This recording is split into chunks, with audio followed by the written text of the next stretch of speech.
पंडरी खानापुर के ग्रामीण अमरावती संभागीय आयुक्त कार्यालय पर विरोध प्रदर्शन कर रहे थे। हालांकि कल पुलिस की लाठीचार्ज में यह हिंसक हो गया और कई प्रदर्शनकारी घायल हो गए। फिलहाल 4 प्रदर्शनकारियों का अमरावती जिला सामान्य अस्पताल में इलाज चल रहा है।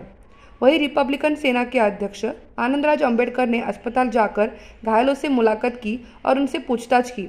वहीं आनंदराज अंबेडकर ने मांग की है कि पूरे मामले की जांच सीआईडी से कराई जाए। साथ ही पुलिस के इस घटना के पीछे के असली मास्टरमाइंड का पता लगाना चाहिए, क्योंकि बाहरी लोगों ने पथराव किया और पुलिस द्वारा किए गए लाठीचार्ज में कई प्रदर्शनकारियों के सिर पर चोट लगी, ऐसा आनंदराज अंबेडकर ने कहा।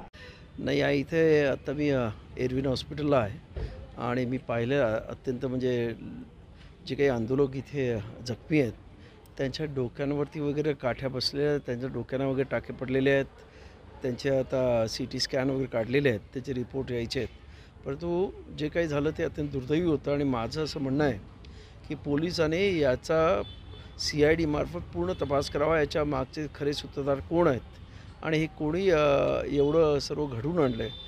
कारण जे पांढरीची जी मंडळी आहेत ती शांततेत सर्व सहकार्य करणारी आहेत, पण काल या आंदोलनाला गालबोट लागण्यासाठी काही मंडळी म्हणजे त्या पांढरीच्या लोकांच्या म्हणण्यावरून की काही बाहेरची मंडळी आली आणि त्याने हा गोंधळ घातलेला आहे आणि त्यामुळंच तिथं असणाऱ्या महिला आणि ह्या सर्व कार्यकर्त्यांना प्रचंड असा मार लागला। ज्यांनी गोंधळ घातला ते पळून गेलेले आहेत। त्यामुळं CCTV फुटेजमध्ये हे सर्व प्रकरण पोलिसांनी पाहावं आणि याचे खरे सूत्रधार शोधून काढावेत अशी आमची रिपब्लिकन सेनेची मागणी आहे।